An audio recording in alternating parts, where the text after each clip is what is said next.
What's up, everyone? It's time to bust out the champagne and celebrate.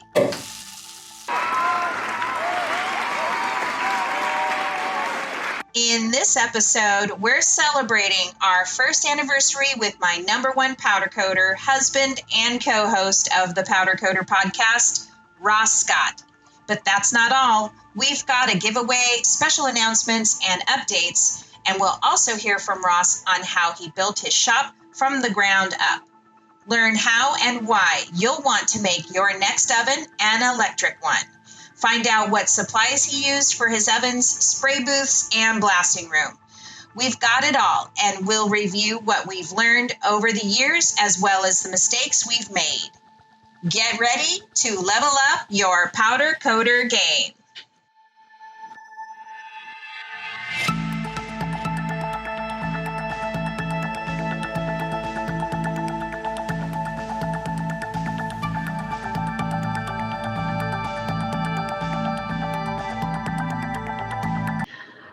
Welcome to the Powder Coater podcast. It's our first anniversary podcast. I can't believe that we've actually been podcasting for over a year. Happy to welcome my co-host for a change, Ross Scott. Did you know it was our anniversary, honey? No, I don't pay attention to events like that. Yes, I know. So I'm here today. We're just super stoked to be celebrating our anniversary. I'm going to share my screen here for a second. We have reached 10,000 downloads. We're super stoked and excited that we have. It's a kind of a big deal, I guess, in podcasting. I didn't really know, just trying to create content for custom coders when we first started. But I got a surprise email the other day to say that we reached this kind of mega goal. We're also in the top 10% of all podcasts. So thank you to the community. We also have done 36 interviews and 29 coder news, lots of other bonus material and stuff. It's kind of exciting to be in the situation that we're in and happy to move forward. I don't think we're going to slow down with any content. We may not post as much, but because things are getting busier around the shop. Would you agree, Ross? Yeah, okay. A little bit. Yeah, a little bit. He's a bit overwhelmed, but we're going to have a giveaway today. And if you are an avid listener or a super fan, please go sign on to be a Patreon, because you're going to get a couple of extra things. One, you're going to get a drink holder. We have a couple of them here. There's just the two that you see on the page there. That our good friend Make Any Kind Stuff, Maui. He does powder coating, but he also does laser etching and stuff like that. So if you sign up to be an avid listener or a super fan after watching this show, you will get one of those drink holders as long as they are lasting, they are limited in number. You'll also be getting that Blast One surface prep guide. We have just a couple of them left. And then we're going to give you 1 free hour of consultation on the phone with either Ross or Kim. So depending on if you need business advice, you're going to be calling me. If you need Ross's advice on building your oven or building your shop or whatever, they'll be happy to talk to you for an hour and schedule a time that is convenient for you. So are you okay with that? I just kind of added that. That's fine. I was like, well, okay. I know you have enough to do, but I'm going to add to your plate. On to the main event. Ross, how you built your shop, your powder coating shop. Of course, I handled a lot of the business side of it, but this is actually all about you and how you did it. We are going to talk about some specifics And then hopefully at the end of it, we're going to give away in the vault, we're going to put it in the vault, a list of as much of the resources that you use to build your ovens as much as possible, with links to what we bought, how we bought it, how much we bought of it, that sort of stuff. So we are going to put that in the comments. So please click the link that's in there just so that you guys can get access to that vault. That's by going to the Powder Coater podcast and then clicking that Patreon page. And for just $1, you can get access to the vault. If you want to do the giveaway and stuff, you can go and be an avid listener or a super fan. But without further ado, let me reintroduce my husband. This is a very younger version of him.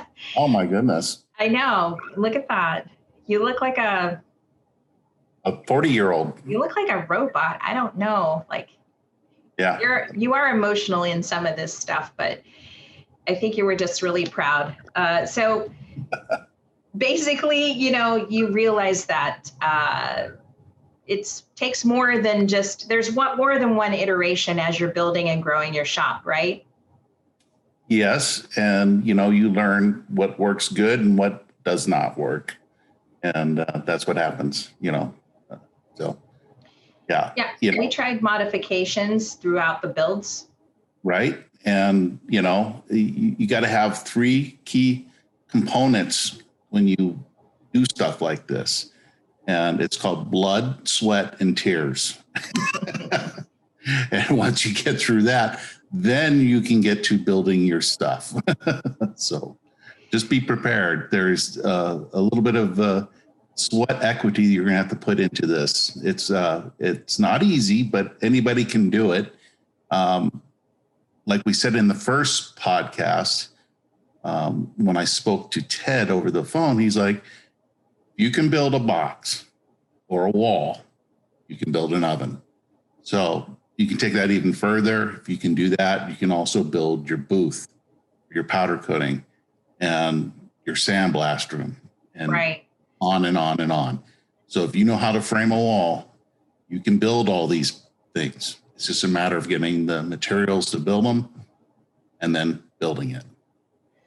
Yeah. And I mean, blood, sweat, and tears is totally what it is too, because there was some, like, I had to close my eyes at some of it, because like, I know in this build 1 where you're all sweaty back here. I mean, you putting that, first of all, you cut yourself pretty hardcore. I remember you bleeding pretty hard, but. Yes, I did. I cut myself really bad installing the roof of the oven.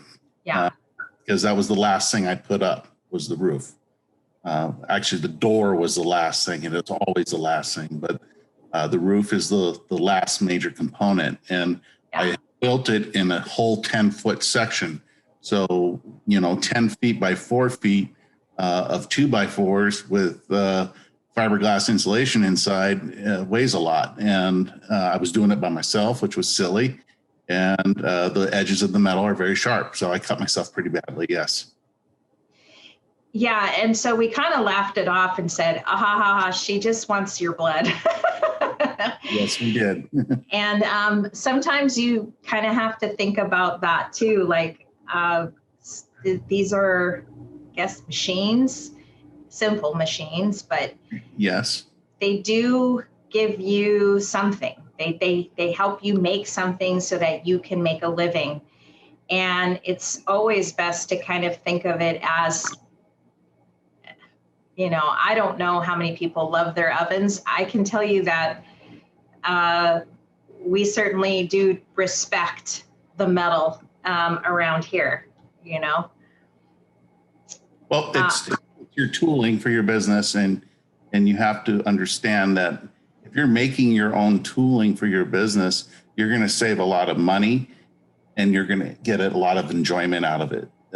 For me, just learning how to build something like this was satisfaction. It was incredible, especially when I flicked it on and it heated up and it did what I thought it was going to do. And it not only did that, it did it more than what I thought it could do. So You have to really be impressed by stuff like that when you do it yourself. It's pretty exceptional. It is a great feeling to know that you can provide for yourself. I mean, certainly there's a lot more to powder coating than just building the oven, but I know we're kind of simplifying things here, but in essence, we built the ovens, or I don't want to say me even, like, I know I was there taking pictures, but I think the smartest way to build it, I think I've said it on a few other podcasts, is we've always built as we needed rather than just throwing the money down on something really huge, especially if it's pre-built. And that's the difference between what we've done versus a lot of guys just go and buy ovens by the box, I guess, so to speak. It's already kind of all in one and you just plug it in kind of thing and go. But here's a message from today's sponsor. Ross Coat here from Maui Powder Works. We've been providing customers with high-end custom coatings for over 20 years. We love the powder coating business. Making auto parts, patio furniture, and stuff beautiful for our customers is the fun part. As you know, the hardest part of any job is getting parts prepped for finishing. At times, this means removing tough industrial OEM coatings, which can take hours, if not days, of chemical stripping and sandblasting. Our business was revolutionized when we discovered the great strippers from Benco Sales. Their customer service folks asked the right questions and recommended a stripper tailored for our needs. Give them a call today at 1-800-632-3626. Get 10% off any B17 products when you mention Ross Coat. Right. So that right there is the last incarnation, or I want to say build 3, the large oven. And if you look at the rack inside of the oven, you can see that was the original size of the oven. Right. It was 8 feet high and it was 15 feet deep. And so what we had done, because we had a job that was coming that was larger, that we had to fit 9 foot, I believe, 8-inch height. And we were fitting something that was 36 inches wide. And so we basically always built the oven towards what we were doing. And there we have that oven build to that. And I had done some changes because the first and second rendition of the oven, I had all the elements on the back wall, and it just made sense to put them all in a line on the floor. And that was like, I should have did that right off the bat. That was one of the mistakes I made. It wasn't a mistake. It's just that this was way more efficient and it heated up the oven much more quickly. And we didn't need as much with a convection going through the oven to spread the heat around because it was already being spread around by all the elements being at the base there. Yeah, and it was like Frankenstein. I mean, you can kind of see this right here, this line right here, you actually went, instead of having to rebuild the whole oven, I remember you contemplating what you did here and why this looks like this, these little inset panels. So you, like you said, you took it off the wall here, but you put these inset panels, and what you did was you jacked up the original oven, the original 10-foot oven, you jacked it up, and then you slid this new panel in underneath it.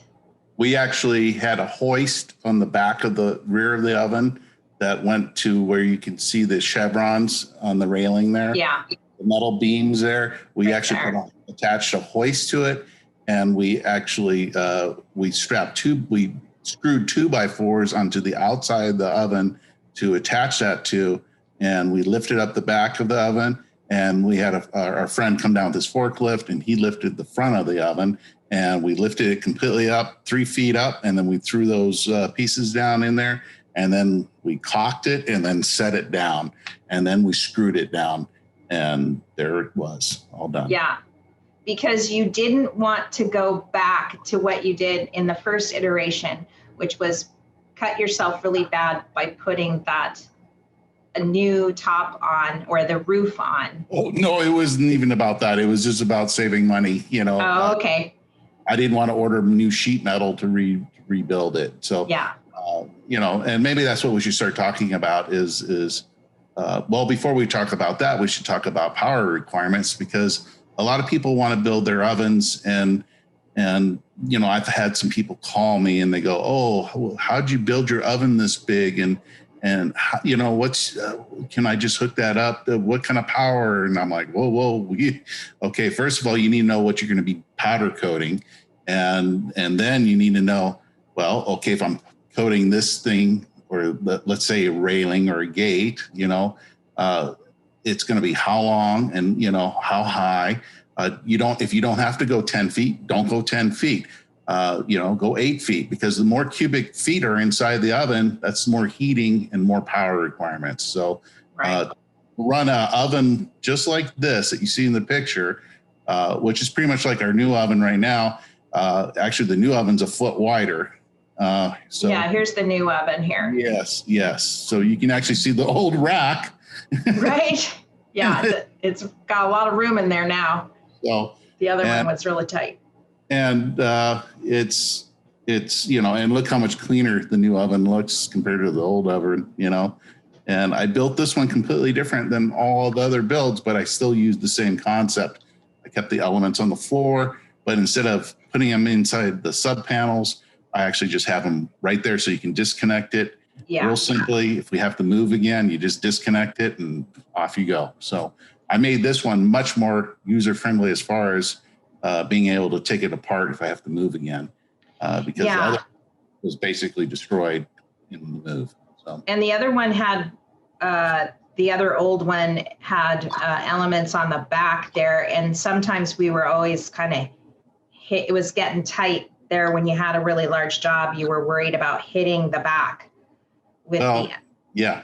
I mean, there's anyway. So let's talk about power requirements for something like this.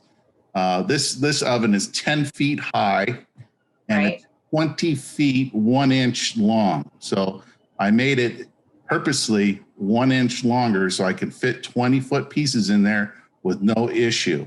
And I'm very glad I did that, because I've already had 2 jobs this year where that happened. So, it's very important to don't skimp out and make the necessary requirements you need for your business.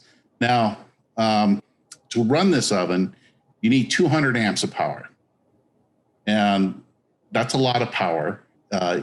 These ovens will run off single phase, but you can also run them off 3-phase. Basically, you have to figure out when you build these ovens, how much BTUs it needs to heat up the cubic feet. So you just go to a simple calculator, a BTU calculator, and figure that out.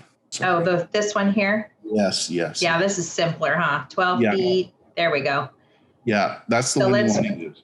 Yeah, so let's do... So let's just do our oven, for example. Okay. So its width is 5 feet. Okay. The length is 20. And the height is 10. Okay. And then insulation good. Yes. Desired temperature increase or decrease. Right. So I run my oven at target for 400 degrees. Go ahead, put that in. And calculate. So you need, right. Now, I don't have that amount of BTUs in my oven. I have double that. Oh. So, yes. So, and the reason why is because through the first build, I realized it would get up to temperature, but it would take like 4 hours for it to get up to temperature. This one is faster. So I doubled the amount of wattage. And because of that, it takes about an hour now to get up to temperature. So This is the only thing I want to say. If this is the bare minimum with this calculator that they're giving you.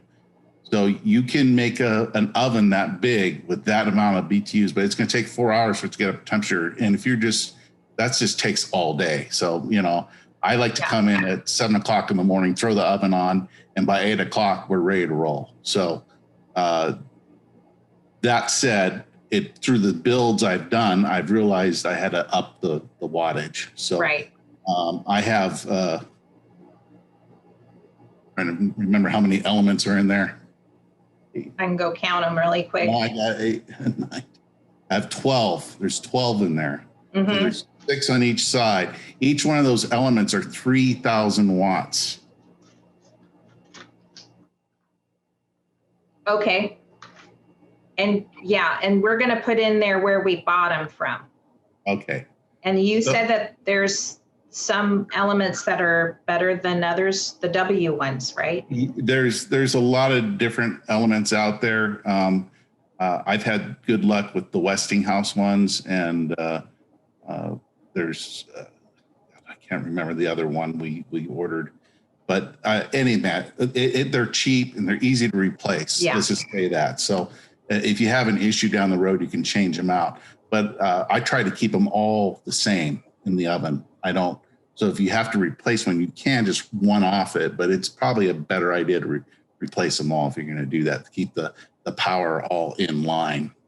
So basically on this big oven, we have 2 powers coming into it. We have 100 amps coming into the rear where I have a controller, and it basically powers all the elements on the left-hand side, and then it powers up 2 in the very back on the right side. Mm-hmm. And then there's also another controller on the right side of the oven that controls 4 elements on the right side in the front. So, and that has 50 amps going to it.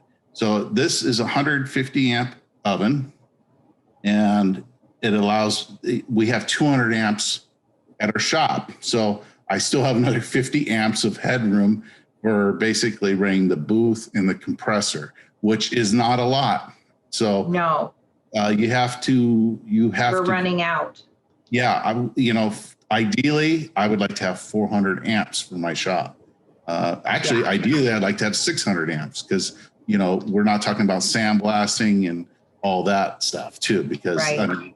The sandblasters, the compressor for that takes tremendous amount of energy. So, but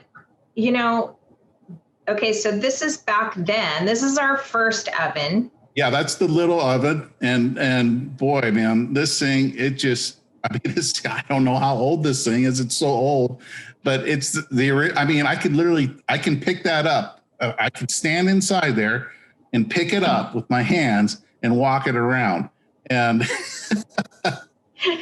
I have put that thing in my truck and moved it, and just 50 amp service. That's all you need.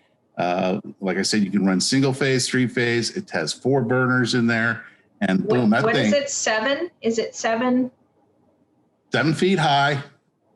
It's 4 feet deep, and it's 3.6 wide. So you got to remember, whenever you build these things, you have to build it out of sheet metal.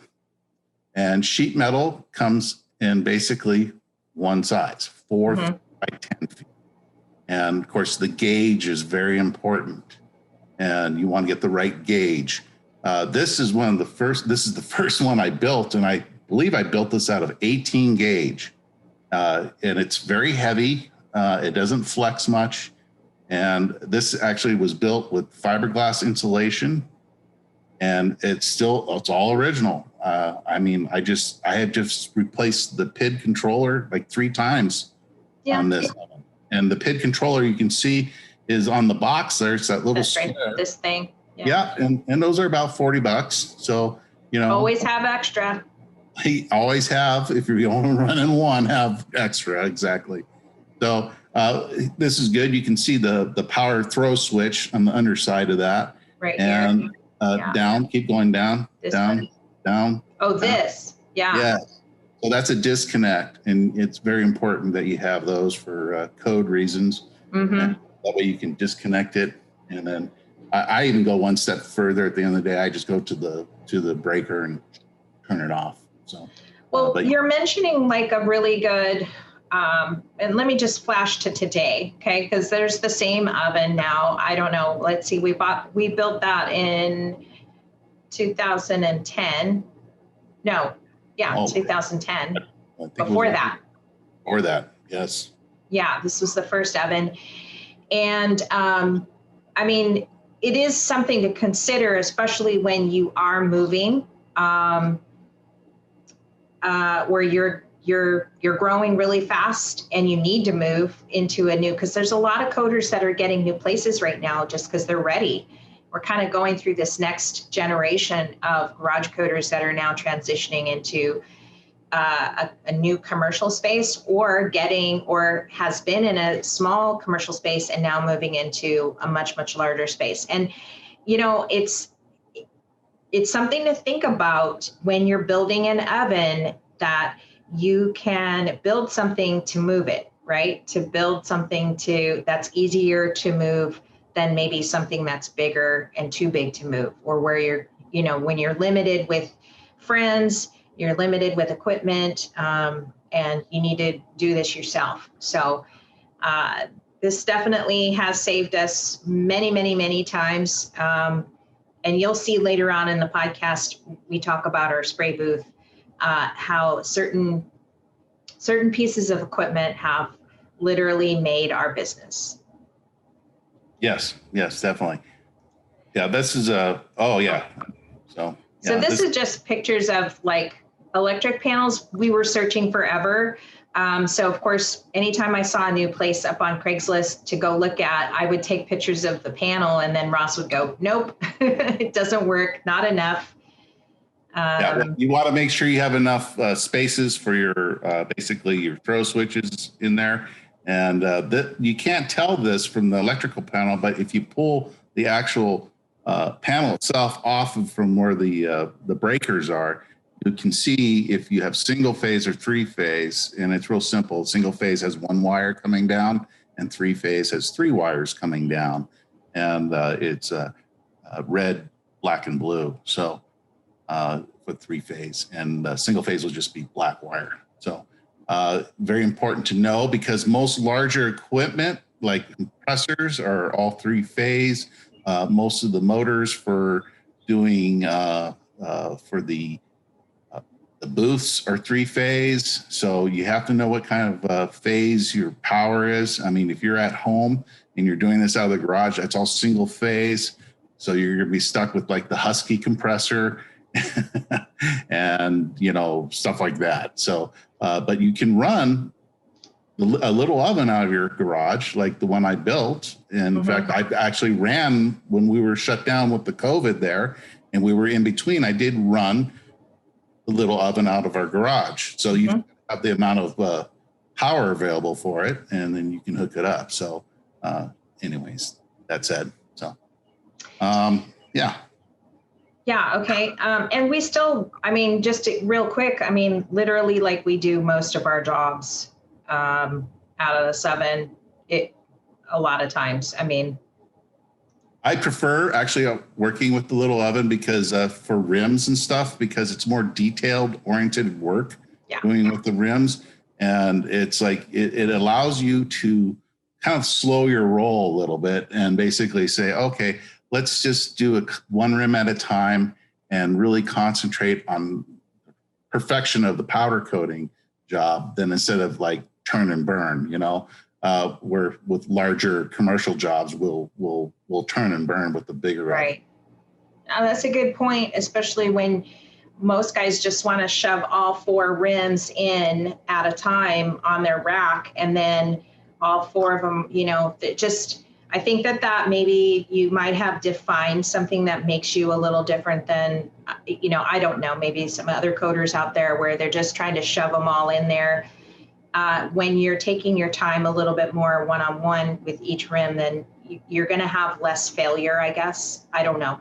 Less mistakes because Less you're really yeah. you're concentrating on each rim. The flip flop side is you're spacing your rims apart. So if you do one rim just a tad different than the next rim, you can have a mismatch. But for me, I'd rather do it that way because I hot flock a lot of the stuff, so it's really easy for me to just keep in a groove, boom, boom, boom, boom, and then I'm done with the job. So. Here's a message from today's sponsor. Do you know chemical strippers from Benko Sales reduced our prep time by up to 80%? We chose Benko B17 and have been using it now for 5 years. We were surprised at how effortless it removed finishes from literally anything we put into it. Removal takes minutes, not hours. Several suppliers over the years have told us they have something as good as B17, but don't believe it. There's a reason the name B17 is universally applied for those claiming to have fast strippers. Buy it by name and available only by Benko Sales. B17 is the industry benchmark by which every other stripper is compared. Accept no substitute. Get started today by going to benkosales.com. BEMCO sales.com. Say Roscoe sent you for 10% off B17. Anyways, yeah. Yeah. And actually here you can see this is the first build of the big oven, and it's 10 feet by 8 feet. And I actually had all the elements in the back wall, and we were using convection basically to move the air around in the oven. And I really thought that was a great build, but it actually had cool spots in the oven. So we changed it out not too long after that. We only operated it like that for a little while. Yeah, and I think what's key in this photo to me, or at least when I clicked on it, was like you could see we were still painting furniture back then. That's the old Marriott stuff. Yeah, and that's the old teak stuff we used to do. We had a resort account, and I mean, literally, we were still painting back then, and and powder coating, and then painting. Yeah, I was like, hey, honey, we should try this powder coating. It might work out pretty well. Yeah, and I was like, no, I need you to be my slave and help me with remodeling still. And you're like, no, I'm moving on, hun.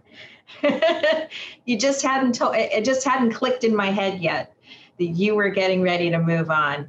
Where are you going next? Okay, good. Just more pictures of how proud you were. And, obviously it was kind of messy because it was getting kind of crowded in the shop because we were both battling for space between our remodeling business and, and then now the powder coating kind of starting to take on, and of course, I don't even think if you look back in here, had you even built the sandblasting machine, the sandblasting room yet? Oh, it was in the booth over here against the wall in the room. Remember? Next to right over here. Where? The left. Remember? Oh, this? Yeah. The closet? The closet was the blast area. Oh my gosh. Yeah. The closet. The closet, yeah. I thought that one went away a long time ago, but the first one was speaking of that closet, which was like about as big as a timeout room for your kid. It was like we bought a siphon feeder from Sears. Eastwood. Eastwood. Okay, that's what it was. It was an actual pressure pot from Eastwood. Okay. And I mean, that thing, we were over that in about 5 minutes because it got so dusty in there, you couldn't even see it. Yeah. Well, you couldn't even see what you were blasting. Yeah. I was using that Black Beauty too. Oh God. Oof. Never again. Never again. Not after this recent episode with Pete Mitchell from GMA. please watch that one, everybody, for your safety and health and your family and all that. So, but mistakes we were making back then. But it was a messy process, but we got through it, and you learned a lot in that time period. Let's see what's next. Okay, so this is kind of, I don't know why I put these pictures in. I can see why you did that. So we had the elements in the back and the picture on the left against the back wall, and then we moved them we made the oven go up 3 feet. And there you can see the elements where they will go in those squares where the arrow is pointed. And we were basically finishing that. We still have to put the roof on the top. And we raised the roof because look, it's past. Yeah. You hadn't raised it yet, but no. We were getting ready. Quite an undertaking, yes. And this time you had a friend. Yes, I did. Mr. Ringstad. He's still around. Yeah. So, to top off or cap off what this was in terms of like, you were insetting the panels so that you could even out. Well, okay. And make room. I had to inset the elements because the rack at that time was literally scratching the inside of the walls. It was literally scratching. So if I had built the elements sticking out, it would have caught on the rack. So that was why I built that. But with the new build, the rack, I still am using the same rack, but I have literally 4 inches on each side now. So I built it differently. Okay. That was a really good way to build it, though. I was very happy with that. Yeah, I mean, we solved many, many problems with that for sure. I didn't quite understand it or get it at first, but the way you did it, and you say by saving money, and you can kind of see a little bit here, is this is the exterior lower panel with those elements inside. So it kind of hung out on one side so that, it made sense after you were done. So this is on the left-hand side here is a 50 amps running 4 burners. And you can see how it goes in, the power goes down to the lower wall and basically distributes to the 4 burners. Right. And the picture of the right is the big controller. It runs 8 burners, and that's it's a lot of wire you got to run through the walls. This wire is expensive. You can get it from Granger.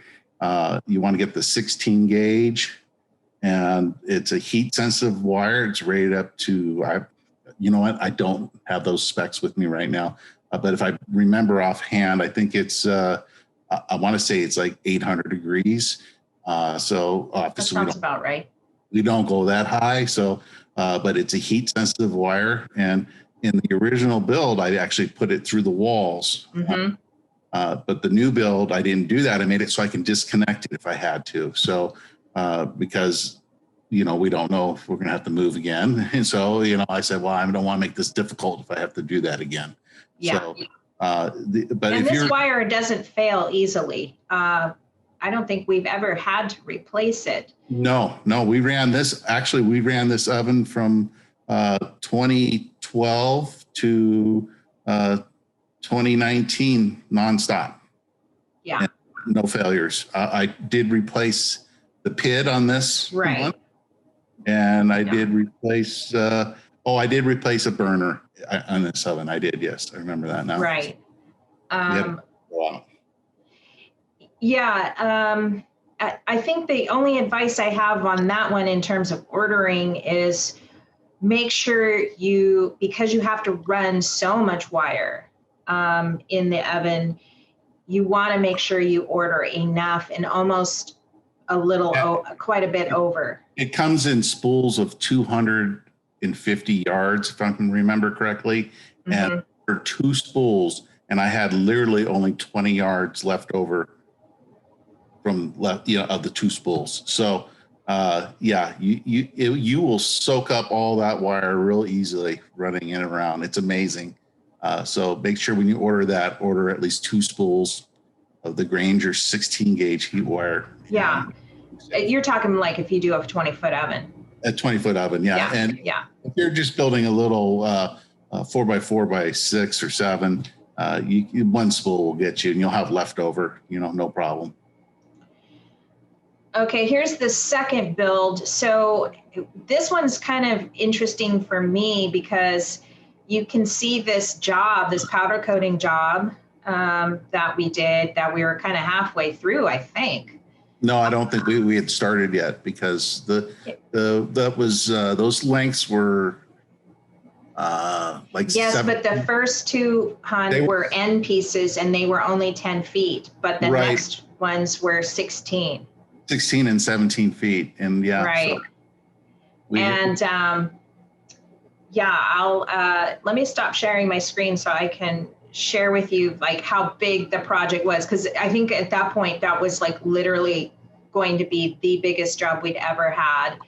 It was like 200 linear feet of trellis at the Whalers Village in Kaanapali, and the end pieces were just 10 feet. There were couple end pieces, so I know that's why that picture has that in there. It's just the end pieces. They were the shortest pieces, but most of them were 16. And I think what did you build the oven to that day? 20 feet.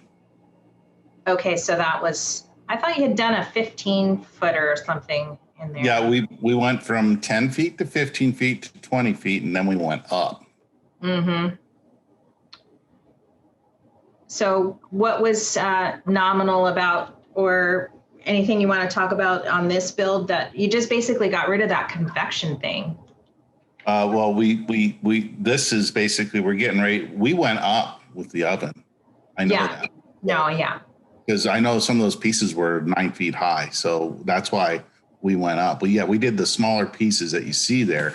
But other than that, with the oven, this is the complete final build. We went 20 feet by 10 feet. So, and this right here is that lower level panel, which you raised, lifted up the oven, and that right there, what you're seeing is it's 2x6 studs put together with sheet metal that have a smaller wall inside of it. So it's basically two walls within one. It was very difficult to build, but it was very effective, and it allowed me to just hook up the oven. Yeah, here you go. You can kind of see the studs and what this looks like after.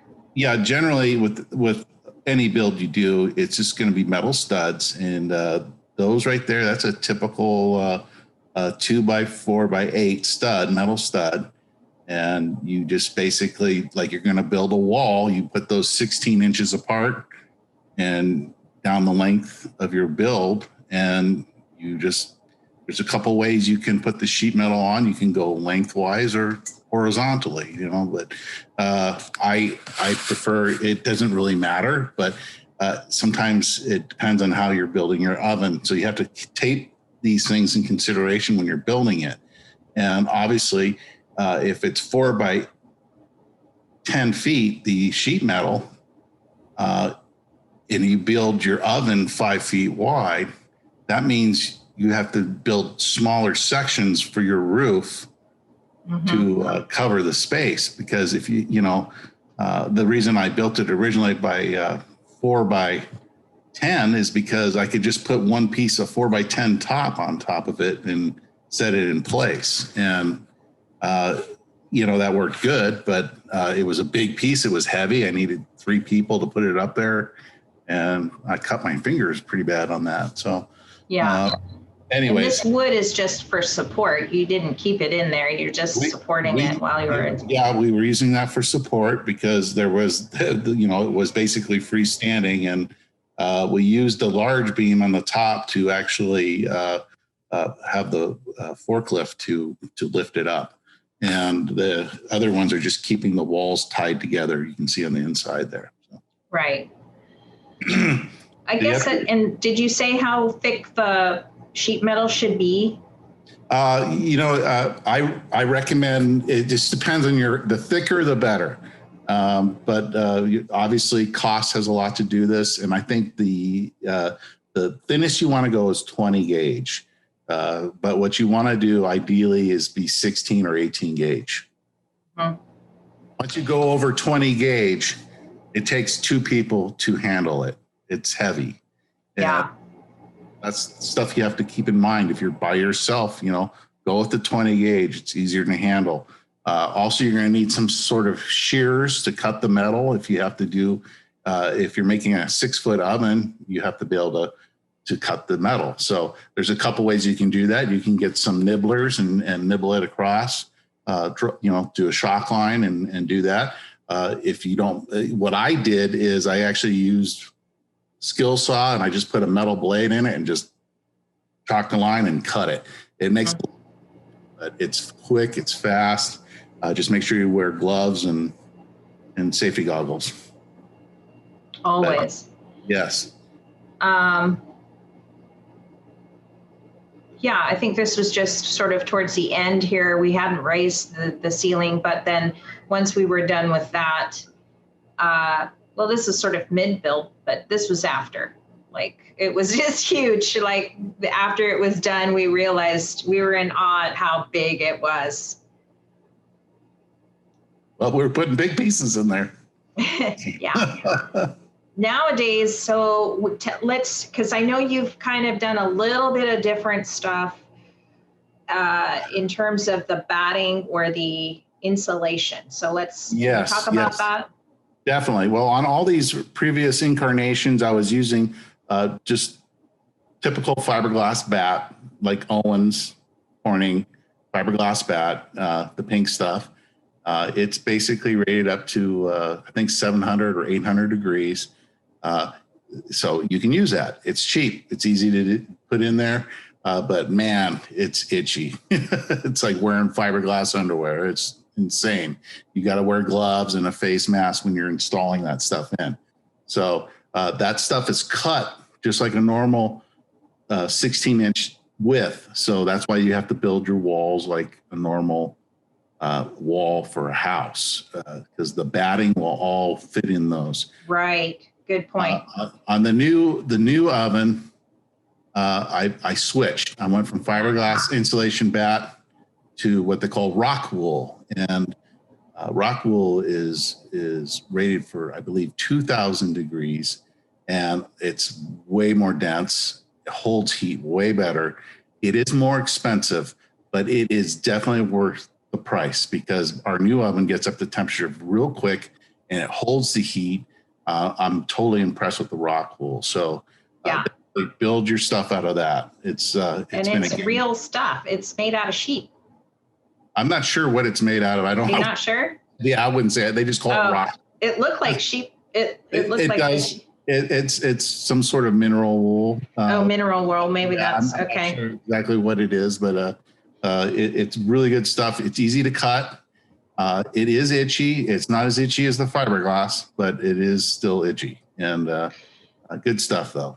Yeah. So to kind of wrap up the oven and some key points here that you made, and aside from the building materials side, is number one, that first mistake we made with was the cold spots, right? And it really wasn't a mistake. What it was is efficiency. So efficiency, right? So I made it more efficient. The oven by putting it throughout the floor, through the whole oven, made it way more efficient. Heated up the oven much quicker.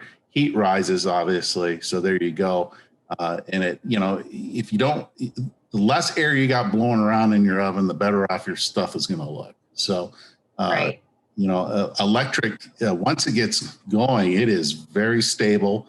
You don't have hot spots and cold spots like other ovens, and it's a great conduit for doing powder coating, specifically if you're in an area like we are, where propane is all you can get, and it's very expensive to run. So that said, there you have it.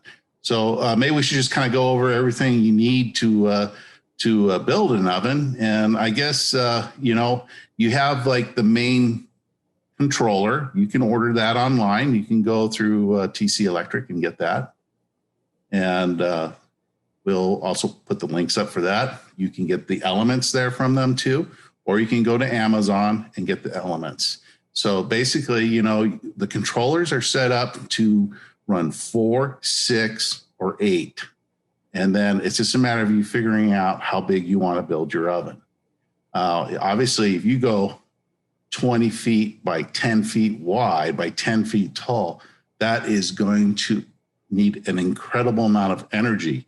And you will not be able to run that with just one controller. They'll have to take probably 3 or 4 controllers to do an oven like that. But it can be done.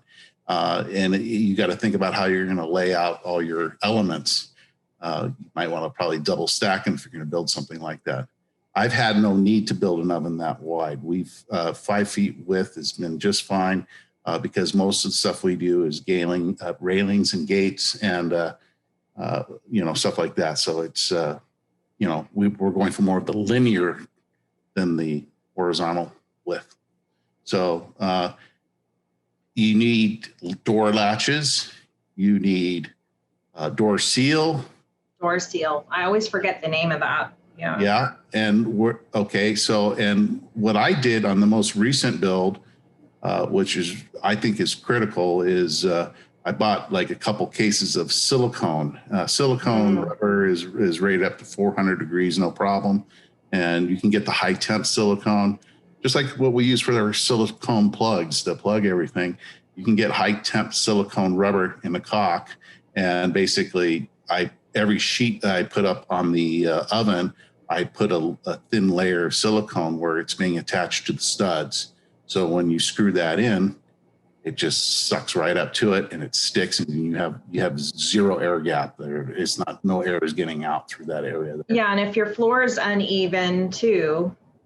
Yeah, we had an extremely in our old shop it was very even, but our new shop that we're in now, the floor was out 1 inch. Yeah. From the back to the front. And so I basically built the walls out, and I put as it became uneven, I was putting 2x4s, not 2x4s, plywood. I started with 1/2 inch plywood, and then I went 2 layers of 1/2 inch plywood. And then I remember at the very end there, I had a 2x4 holding up the edge of where the door was going to go. And what I did is I basically, I screwed it down with the wood in place, and then I cut the wood away, and then we siliconed it all in where that was. But that's only on a very large oven build. You might have that problem. And I don't think you'll have that problem in the mainland because most builders are. This building is old, and I'm sure it's settled. Right.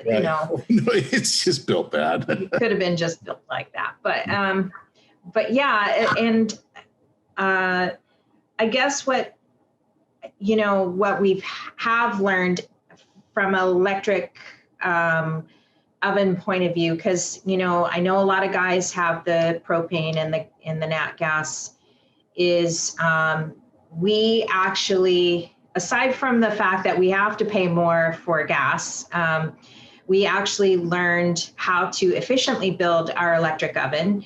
And in addition to that, we're in a commercial space, so we get commercial electric rates, not residential, which is generally cheaper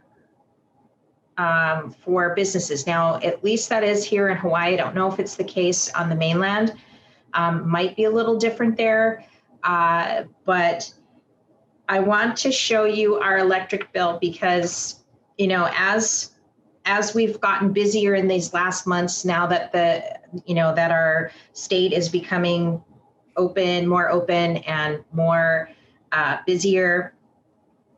I want to let you know that we made a lot of money last month. We made about $30,000. I think it was a little over that actually. And I want to show you our electric bill for the month of May, where we did all that business, which is why Ross is so friggin' tired all the time. We basically spent $942. Let's see, where is that? There we go. Can you see that? I think it's backwards. Is it backwards or can you see it? It's there. It's on there. Yep. So you can kind of see the jump. Obviously, we've been getting busier. Of course, when Ross uses the small oven, we don't pay as much. But when the big oven is running, which it did practically all last month, we only paid $940. And we made 30 grand. So we're not just talking to be different here. We're talking because we really do believe that electric is the way of the future. I personally think that regulations in terms of like business and stuff, eventually they're gonna, I don't want to say they're gonna outlaw propane and nat gas, but it's kind of like where the industry wants to go, and they want us all on electric. They're trying to outlaw this, methane and CO2 levels and all these environmentalists and stuff. So, we're not saying switch today or switch tomorrow, but just keep this up on your radar, because we've been very successful with our electric oven. And, if you're thinking about building an oven or getting a new one, think about doing this for your business. You might be surprised at how efficient it is, how evenly, compared to like propane and stuff, how even the cook is. And then of course, the big surprise is how nice your electric bill is when you're doing lots of money, making lots of money. Right. I agree. And you have the benefit of safety with no open flame in your shop. True. And also you're not creating carbon monoxide because of the open flame. So, carbon monoxide poisoning, you don't know. Unless you have a carbon monoxide alarm, you don't know if you're getting poisoned or not. So it's something nice to know electric oven. We do make these out of sheet metal, and there is, the Galvy sheet metal. If you get it too hot, it actually makes some type of hydrochloric acid, a gas. And I never really run my big oven over 400 degrees. I always at about 380, and it works really good. And because you can bake a roast in the oven, and you're using practically the same material, and you can put it up to 550 degrees if you wanted to, right? I mean, well, I've done a little research on galvanized metal, and what at certain temperatures at high heat, it's actually can be dangerous for you. And I just wanted to say that. Okay. So make sure that when you build these, you don't want to be doing like Cerakote, where you're getting up to 700 degrees to do that. You have to make it out of like a different material. It can't be galvanized sheet metal is what I'm saying. Okay. So let's move on. Let's go way back then. This is your first build out. So this room was behind the oven and behind the spray booth that you saw in those earlier pictures. So how big was this one? It's 7 feet wide. And it's 8 feet tall, and it's 10 feet deep. And I used 3 dustless vapor lights you can buy at Home Depot. Those lights are basically explosion proof and dust proof. And they're about $100 each. They're expensive, but easy to wire up. Very bright. You can actually get them down on the side, but I have found just putting 3 lights or 4 lights up there works just fine. I built the table is basically metal studs that are. Yeah, I have a. No, just keep it right. I have another close-up picture of the table. There you go. You can see. I actually, when I first built it, I just used the metal studs, but as I later found out, it was easier to put wood. I'd use a 2x4 wood, and then I would encapsulate it with the metal studs, so it gave it strength. Putting heavy things up there, and basically that's a really cheap, easy way to build a metal table without breaking the bank. I just use regular chicken mesh wire. in this first build here, you can see the chicken mesh for the right here. embossing. I basically use expanded metal now. It's a little more expensive, but it lasts a lot longer. The chicken mesh works, but you got to change it out about it just depends on how much you're sandblasting. So, what's this orangey stuff you put? You got that at Home Depot. Yeah, that's basically tile mat. You put that down for laying tile to keep it more quiet. And I just put it up there because it was wood and I wanted it to look cool. So I put that up there, but I didn't do that on the new build. I just kept it wood. But I do use metal for all the walls in the back because, the sandblast is very abrasive. And if you have wood, it's just going to eat it away. Eat it away, yeah. Well, I think you put this on there because you were worried about the neighbors finding out. It was important to have it soundproofed a little bit because people could hear you next door, and we were kind of in a hoity-toity neighborhood rather than like where we are now. Yeah, so I built this pretty much just like how I build the ovens. I actually even used fiberglass insulation on the walls. It's all metal studs, and it's just like an oven basically, except for the outside of the walls are wood instead of metal to save money. Where an oven, you got to have the whole thing metal. The blast room and the booth are all wood. So what's this little hole here? That's the dust collector hole. So this is the first blast room, and I have a 2 horsepower dust collector on the other side of that wall pulling in, and it worked pretty good. But then I went to the 5 horsepower, and whoa, that was nice. So, and we got a picture of that, don't we? Maybe. I saw it. So yeah, this is so I use basically this is my dead man switch, which is it's not OSHA approved. No. And if you got an employee, you got to have a dead man. But I do everything myself, and the dead man weighs literally a pound. And when you're holding a pound on top of all that other stuff you're holding, it wears your shoulders out so quick. So I went to just doing this. And this is actually my first incarnation of that. It's all brass, you can see, or copper. And now I use stainless steel, and it lasts a lot longer. And I went to a boron head. That's just a regular ceramic head. And those things, I mean, if you use a regular ceramic nozzle, that thing will last only like, 3 times, and you got to throw it away. Where I'm not sure where I got it, but the head I got now, I've had it for 3 years, and it's still going. The tungsten one? Yeah, I saved the link. I'm going to put it in the vault page. The tungsten carbide, that's right. So that, and I use a 300-pound pot. You can see there in the picture, and of course the Nova blast hood, and the Nova. Okay, so those Nova hoods are expensive, and you're talking $500 for the hood, and you got to get what type of breathing apparatus are you going to get? So this is very important. Hey, Powder Coating Nation, Kim Scott here. It's time to grow your business with us. The Powder Coating Near Me directory can get your powder coating shop the real exposure it needs to succeed when you list your job shop today. Join a list of top custom coaters who've listed their credentials to be discovered by the customers who are searching for powder coating every day.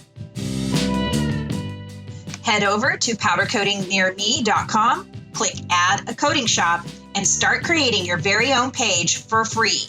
Yes, free. You can add your logo, name, address, phone number, map listing, social media links, photos, video, and more. When you submit your listing, we'll get notified and approve you right away. Now you can add all the categories you specialize in and even add your own tags. Get the SEO and valuable backlinks your company needs for authority and getting ranked. You can even use the link you create and share it to your favorite social media profiles to build legitimacy as a custom coder. What are you waiting for? Become part of the largest consumer search directory in powder coating in the world, all for free. Find and click the link in this podcast or go to powdercoatingnearme.com to get started growing your brand today. There's two types of air you can have. You can have your compressor that is basically an electric compressor, or you can have, a lot of these guys have diesel compressors. And you have to be very careful. If you're getting your air to feed to your helmet from a diesel compressor or even an electric compressor, you can get carbon monoxide poisoning from that. So it's best just to buy and spend the money. It's like $1,000. They actually make a low pressure volume unit that you can put outside in the clean air of your shop, and then it runs air to your helmet. And that's what I've been running. It works great. I've been doing this for so long, and I've only replaced it once. Mm-hmm. And that's $1,000, and then the helmet's $500. So yeah.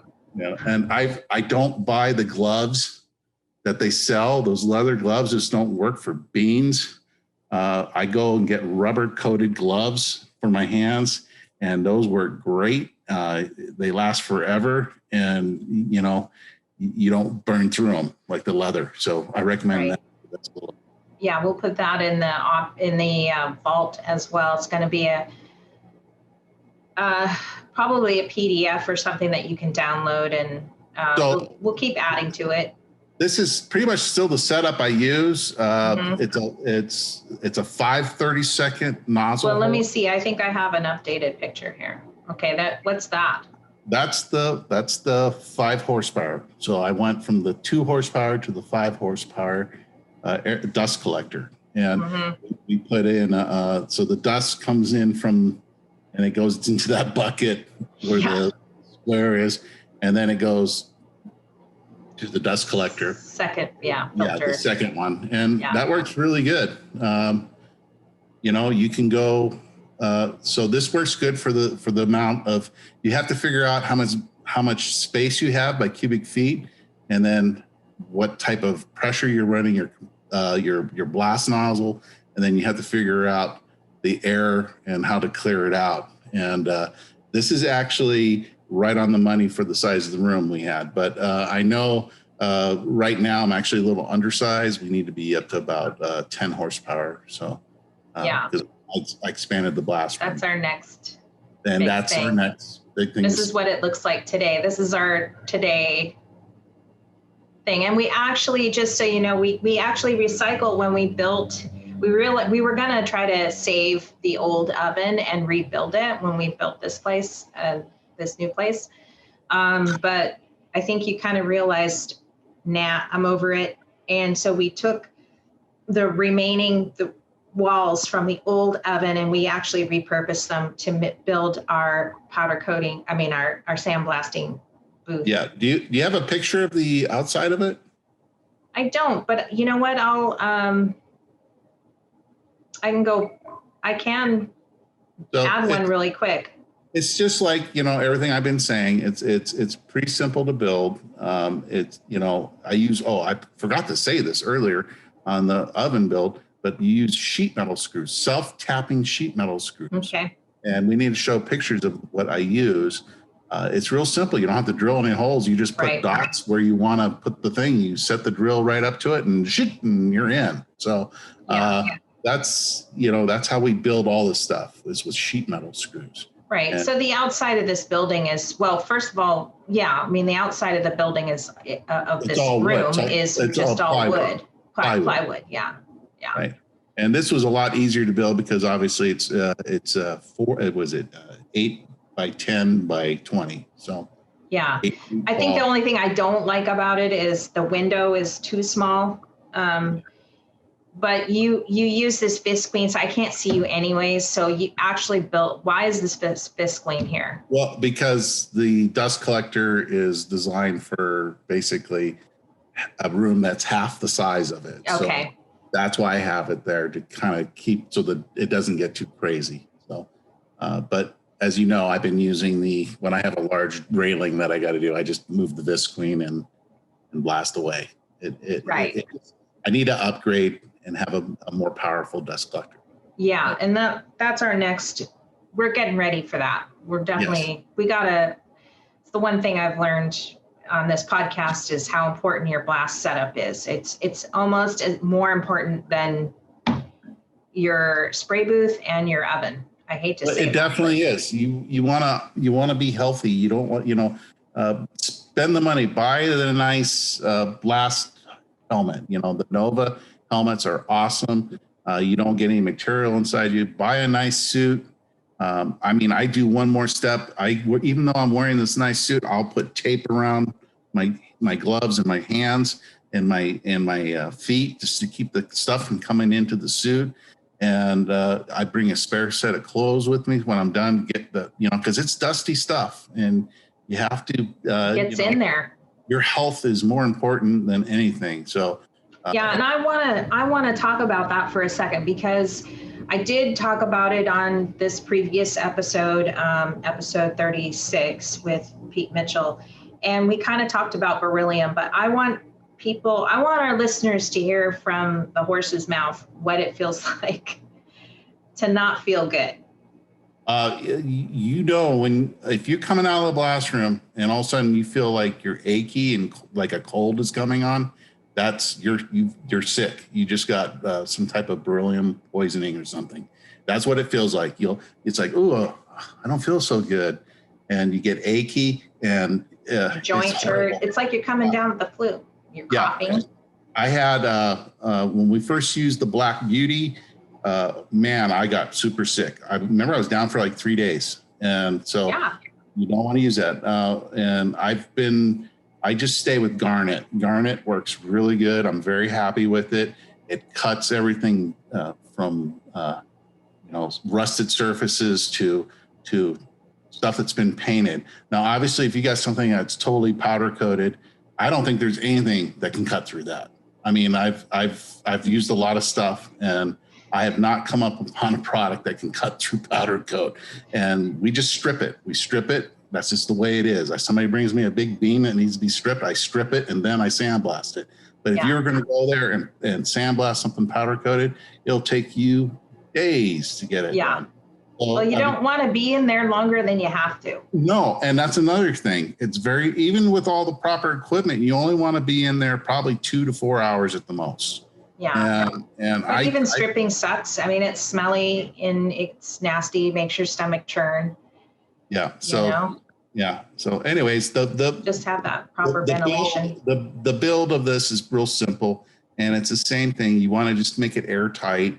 Obviously, you do need, with the blast room, because you're sucking air with the dust collector, you need to be able to have air come in. So make sure when you build your room, you have some type of intake.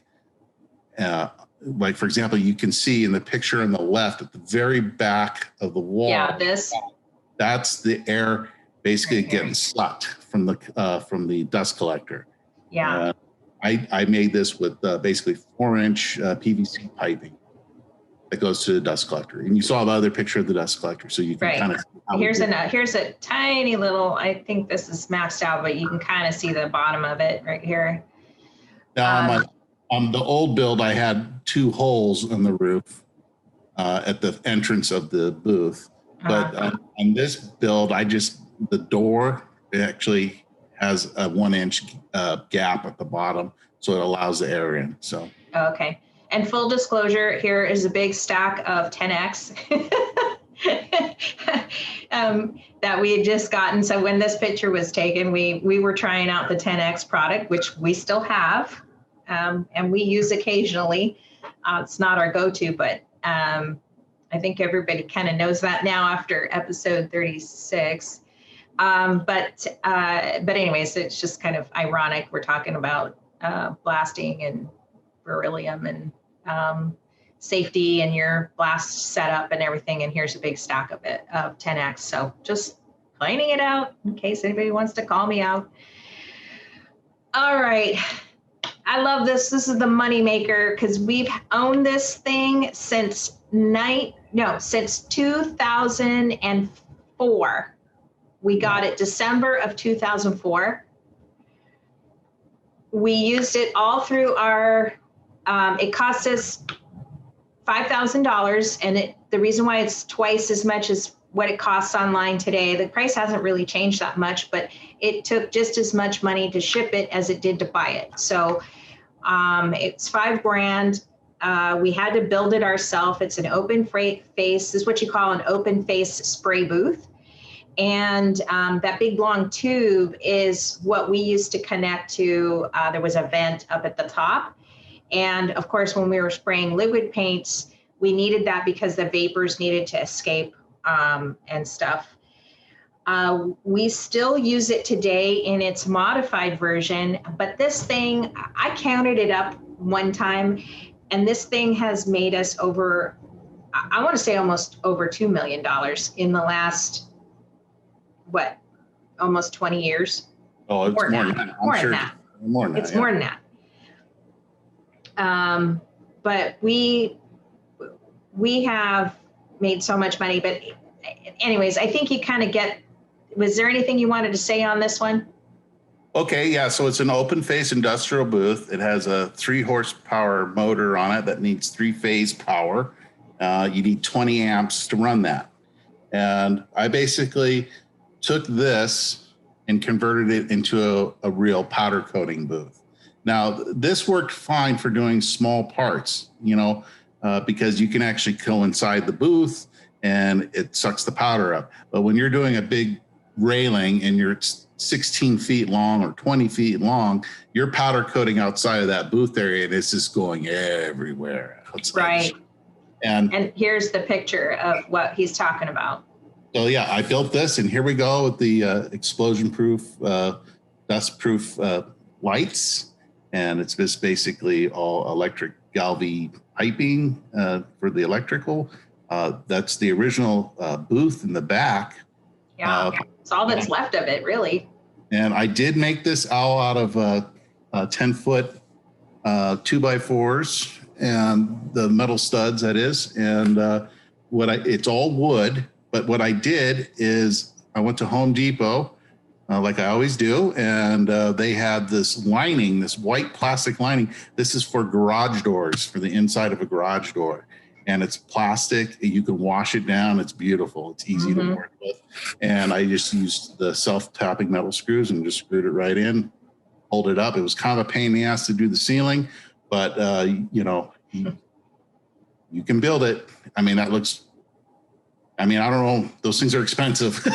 So I built it myself. And, and that sheeting, I don't even know how much is that sheeting? It's like $15 a panel, or is it more like 30? It was like 26, I think, a sheet. So, there's $500 there. Boom, just to do the. I know that this product is in the trim section at Home Depot. So like when you're looking for wall trim or quarter round or any of that, they'll have it below those pieces of wood, and it's in the it's sheeting. They call it sheeting, SHEETING, and it's for wall wainscoting. Right. But basically, you're right. It's the stuff that goes on the inside of a garage door. Yeah, and actually, this was a large build because the oven obviously is narrower. So my pieces, my whole rack needs to fit in here. So my rack is, let's just say it's 4 feet wide. This is a 10-foot width. It doesn't look like it with the picture, but it's 10 feet, and that's 20 feet deep to from where the filters are all the way up. You need to walk around. Yeah, and you got to have enough room to walk around, make room. And a lot of the booths, I always see the lighting's on top, and that just didn't make any sense to me. And I put these all on the side, and I love it. I have zero. In fact, I have so much better rates of perfectness now because coverage. Because I'm seeing everything now. Yeah. And it's like if I have a problem, I just turn off one side and then let the one side show, and vice versa. You can still go in there with your LED and do that, right. But I don't do that anymore. I got plenty of light. You don't have your little headlamp on anymore? Nope. not with this setup. It's Yeah. pretty nice. I really like it. Very happy with it. I think this cost us, I want to say about $3,000 to build. Something, yeah. You Around know, that. but I did have the old booth to do that, and I did convert it to a complete powder coating setup, and I did this with what was the name of that company? JB's. I don't remember. JB's. We'll look it up. It'll be in the vault. They're in Pennsylvania, I believe. Yeah, that sounds about right. Yeah. And anyways, he builds booths and ovens, and I basically called him up and said, "Yeah, I want to convert my my open face industrial booth oven to a powder coating booth."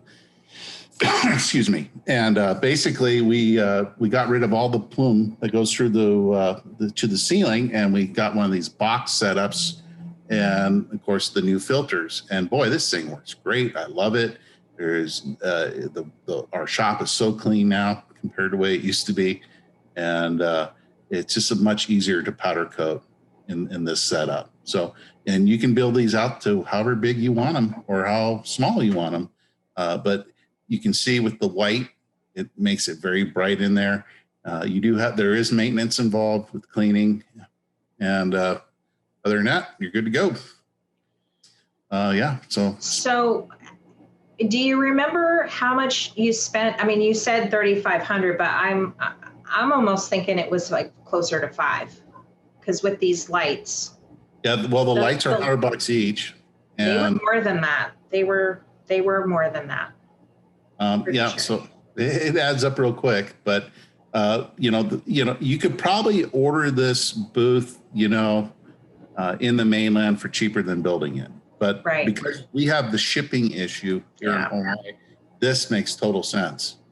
I was just trying to think of what the breakdown was for this most recent build in terms of like, how much did this cost to build? Yeah, we're ad hocing a little bit with the filtration system, which we already had, but how much did the booth cost? We bought the components for the booth ahead of time because we were already planning on building the booth out.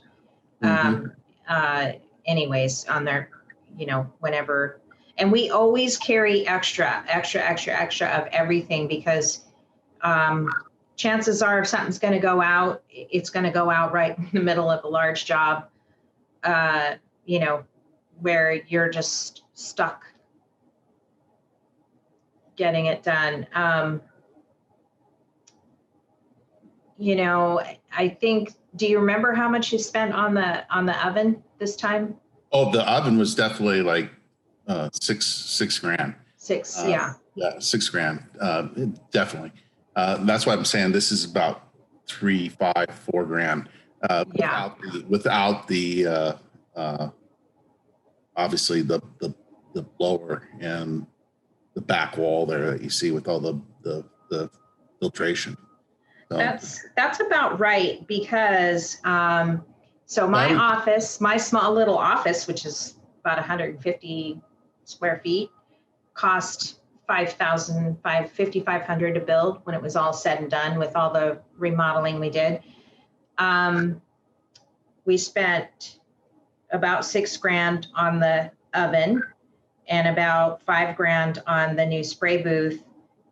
And we are at and then we really didn't put too much into this sandblasting setup because that was all recycling. Yeah, we were upcycling our old stuff with it, and then we already had the equipment. So, but all in all, I think we were at about 16,000. Yeah, so it'd be safe to say you could build all this for about $25,000. Yeah, and you're off to the races. So, there's other components you'll need like a compressor and stuff that you have to add into the mix, and which is expensive, and the dust collector and stuff like that, so a good 10 horsepower dust collector is going to run you about 10 grand, and it's not cheap getting into this business. And you need, I think pretty much a minimum size compressor for sandblasting, you need, at least 30 horsepower. So that way you can run a 1/4-inch nozzle, and that's going to cost you $5,000 minimum. Yeah. So, definitely, at least that. But the number one thing, check the electric panel.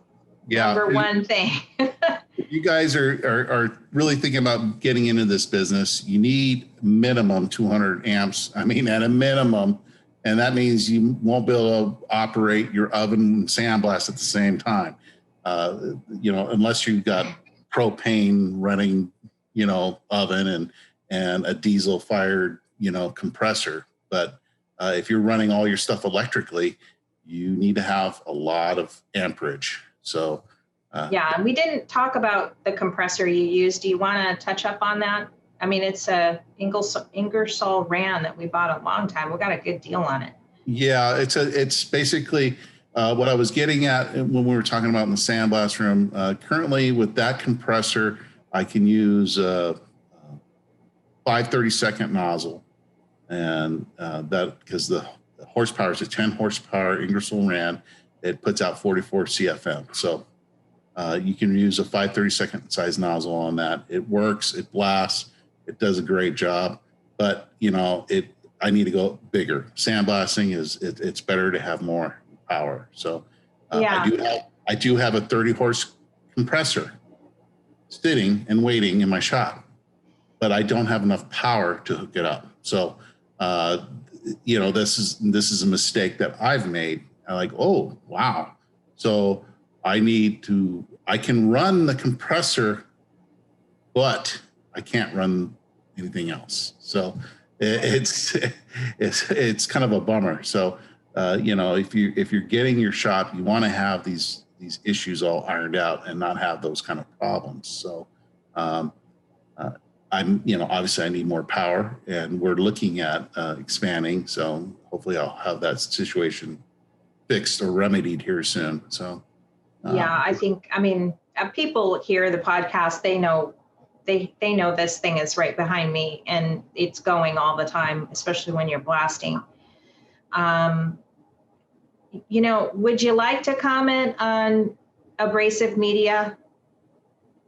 I already did. Use Garnet. Garnet's the stuff. It's that's what What's been your experience with 10X? Okay. They called me up and it sounded really good.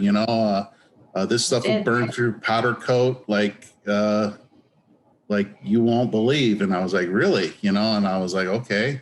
I go, well, I want to try it out. I'm always into new stuff. So they sent us the stuff, and I put it. I remember I depleted the bag, and I wasn't even doing powder coating stuff. I was just doing. You saw the picture. We were doing that. Yeah, we're doing the car parts. Right. Yeah. Which is why that was in there. And I did a whole car. I did the hood. Right. All the panels, and and I had done literally, I would say about 80% of it with Garnet, and then I had run out, and it was time to change. And so I put the 10X in, loaded it up, and run it with the 5/32 nozzle with the pot at 90 psi. That's where I always sandblast like that. Because I never really go over 90 psi because if sometimes, like when you're doing door panels like this, you have to bring it down, or you have to step back from the project so you don't warp the metal. So that said, I got in there, I started blasting, and I did not see dramatic results like they said. So I was like, okay. In fact, it took me 2 pots to do a hood, and I figured it would have been 1 pot. So I was like, okay, well, maybe I'm just having a bad day. So, that said, I got out of the blast room, wasn't too impressed with it. But then later on, I started not feeling well. I was like, I was all achy. And I said, that's interesting, because I've been blasting with Garnet and I never have this problem. I just get sweaty and sticky and, salty. That's about it. So, I blasted with it again the next day, and consequently a few more times. it did seem like it had less dust than the garnet at first, but then once it broke down, it was just as dusty as garnet is. And, you know, so to me, the most important thing was I started not feeling well. And I was like, okay, I'm going back to the garnet because, you know, I've been using that for years and I don't have a problem with it. And, you know, maybe that's just me. I don't know, but no problem with it. And I just went back to it. I don't want to use that other stuff. To me, it basically took just as long, if not longer. It was just as dusty, if not dustier. And it costs $40 a bag. Well, So, that's what we came to, even with, you know, like it was retailing for us here in Hawaii at like $42. And, you know, we seriously thought about trying to make this a side business where we could sell it. And, you know, once, you know, it wasn't just, you know, it was like sort of like the icing on the top was once we realized how much people, you know, when they can buy something cheaper, it was really going to be hard to make it work for selling it to the industry. Basically, you know, when I first started, the first thing I used was Black Beauty. And that stuff got me sicker than a dog. And I said, we got to change. And at that point, I started looking at alternatives. And one of the first things I bought was aluminum oxide. Aluminum oxide, 80 mesh or 70 mesh, somewhere in there, will cost you about $40 a bag. And I was like, wow, that's expensive, you know, because, you know, you load up your pot, that's, you know, it takes 5 bags if you're running a 300-pound pot. And I was like, man, this is expensive to do this because you can only run it like 6 to 8 times and then you got to throw it out the door, right? So, you know, you start doing the math that way, it's like, this is not working, not at this price point. And that's all I add in the health thing. No, I don't want to talk about any of that. I just want to talk about price because if you're just looking at strictly at price, this does not work. I don't want to talk about anything. I don't want to get into any of that other stuff, but it doesn't work at that price, you know? So you're better off just going buying pulverized glass, you know, at $8 a bag, you know, and go kill yourself. Okay. Next subject. All right. Next subject, fails. Okay. So on the left there was my dolly for sandblasting wheels and rims because I got tired. I was like, oh, it's so hard to move it. And it was a great idea. And it actually worked really good. But what happened is I found out is the wheel wasn't grounded to the table and I was getting shocked all the time. Fail. Fail. I mean, I got shocked bad. I was like, whoa, what the hell? Right. And then, do you remember this job?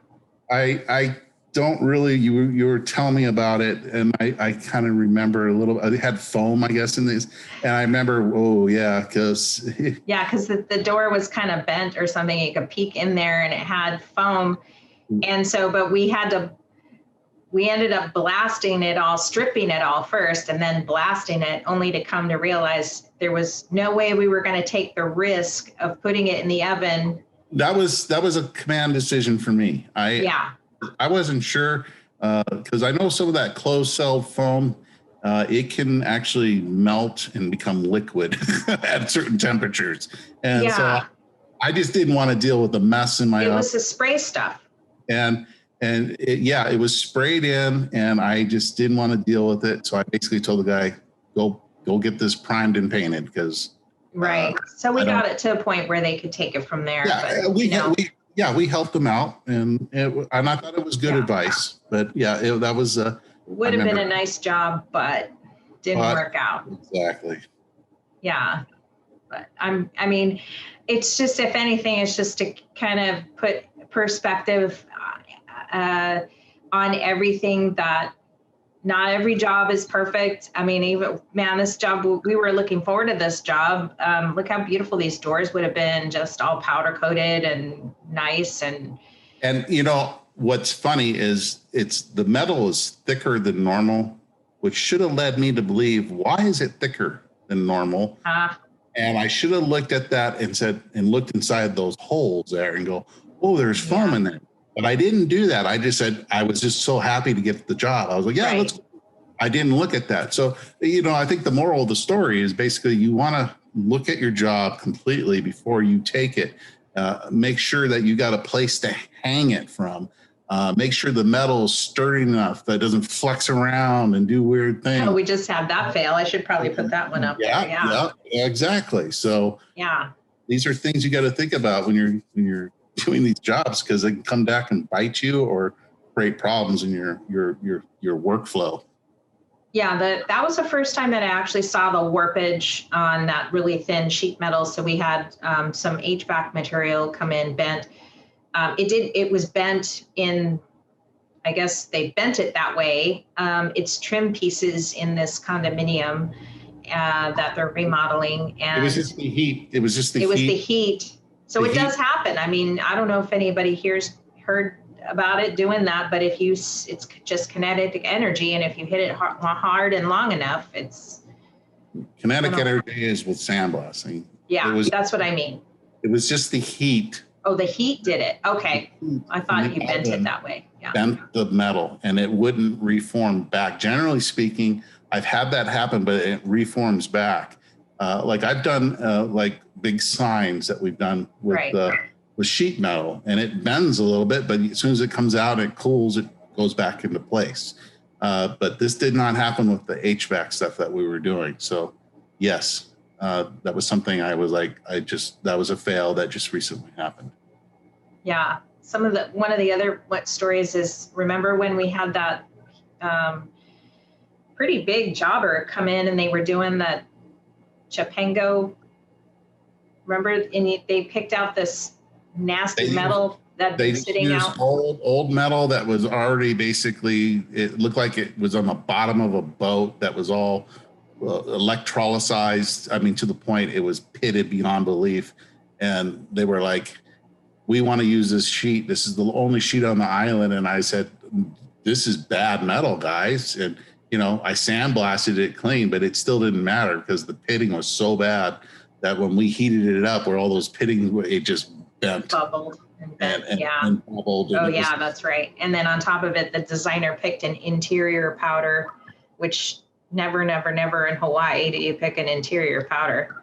Well, I told them that too. I said, where's this going? And they're like, oh, in the hallway, it's in the shade. Yeah, no. Nothing's in the shade in Hawaii. No, even when it's in the shade.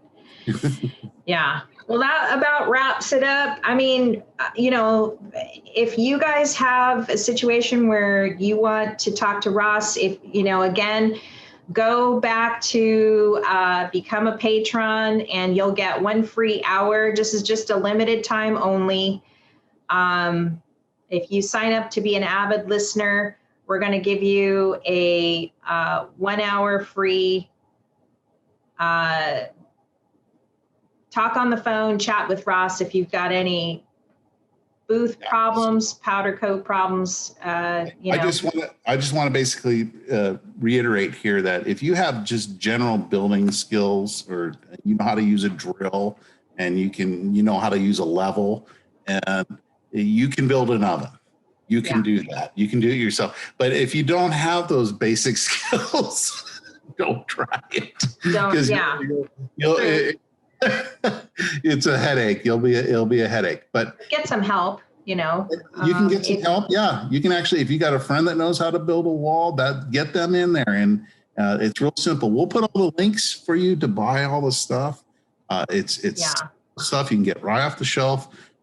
Some of the stuff you have to special order, like the controller, the door latches, the wire for the elements, the door seal, and that's pretty much it. Everything else, you can go down to Home Depot. You can get this metal studs. Your Home Depot in the mainland will probably have sheet metal, but if not, you go to a HVAC specialist or a sheet metal dealer, and they can sell you the sheet metal. Try to get it at anywhere between 20 gauge to 18 gauge. You can get as heavy as 16 gauge. But keep in mind, you're going to have to carry that stuff. It's heavy, very heavy.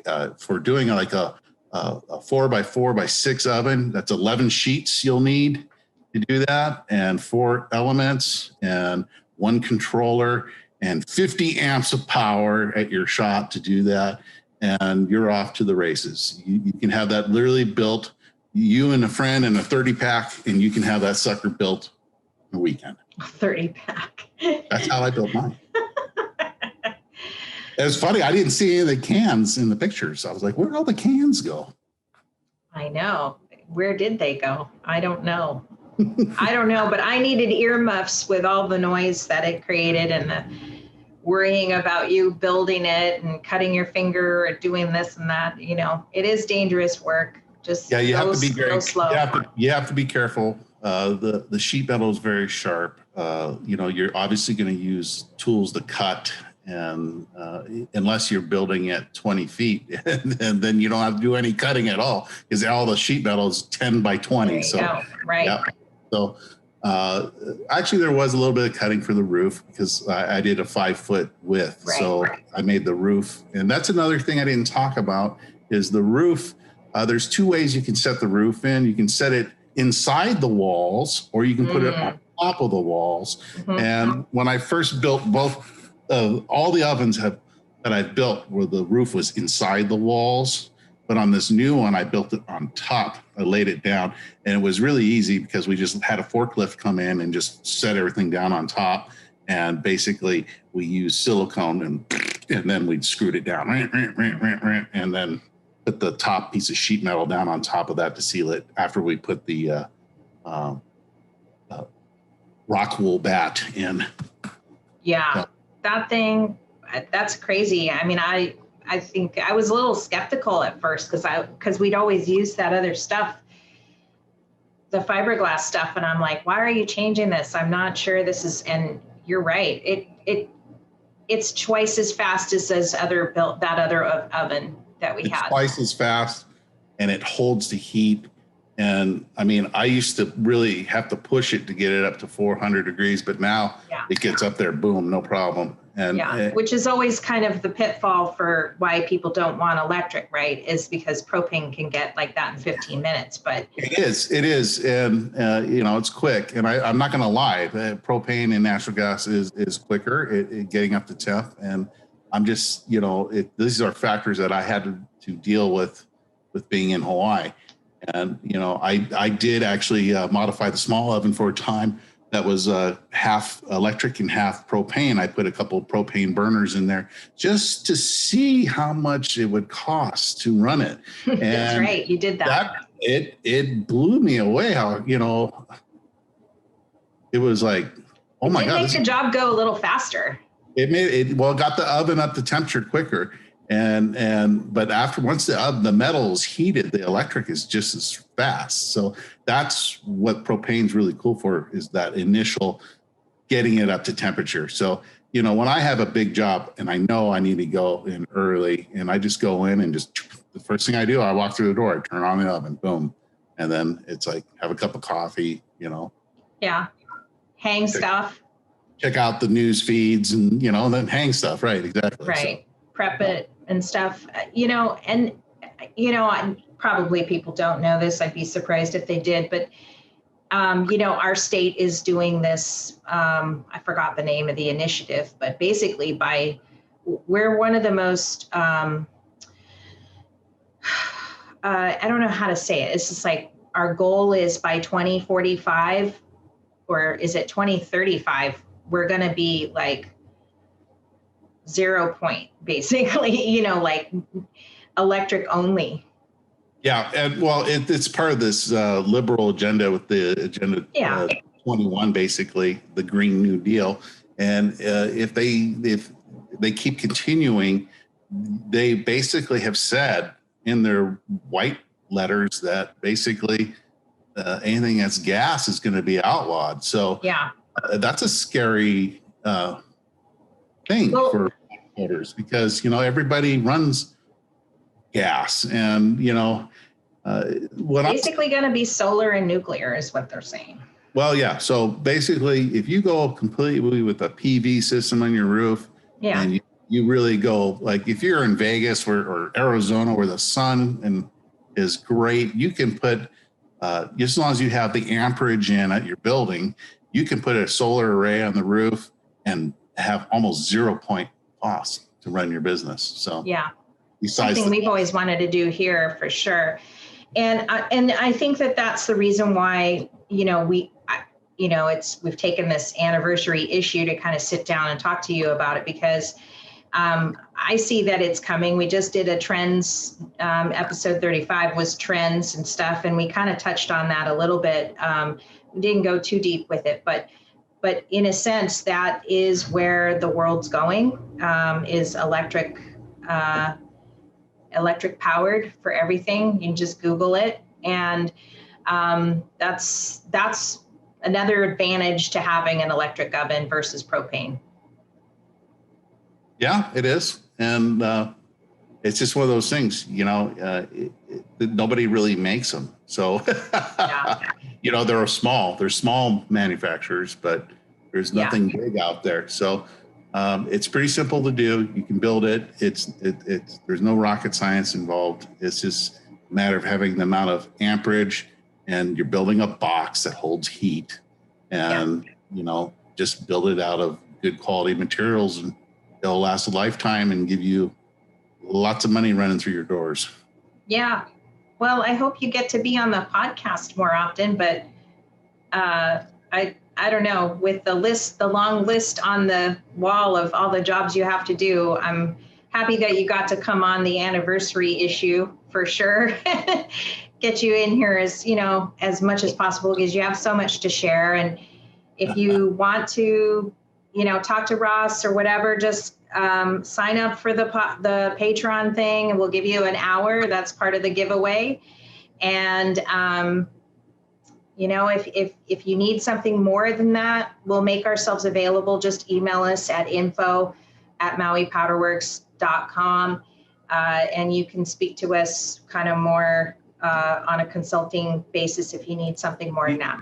Yeah, I think I still have all my notes on all my builds. I've always kept everything. So it's like, I already knew it takes 11 sheets to build a small oven. That number sticks out in my mind. It's like 11 sheets, So I think it was 28 sheets for the big oven. So, these are things you got to figure out how much materials you're going to need. You can literally figure out everything you need by how long your oven wall is going to be. So you can just figure it all out. You'll know what your cost is. You can just look at the cost online and go, oh, wow, this is only going to cost this much. And don't forget to use that scrap for your sign. Yes. Put your sign up. Oh. With the extra scrap metal left over from the build, save the piece, powder coat it, and then put it as your sign above your door. Yeah, definitely make your own sign. Because that's the ultimate. People come up to me and go, well, who did your sign? I go, I made my sign. Why would I want to go to a sign maker when I can powder coat? We got the vinyls made, but we put them on. So yeah. Awesome. All right. Well, thank you for coming and joining us today. Ross Coate here, Kim Scott here. Have a great day. Thanks for sticking around for a whole year with us. Aloha. Adios.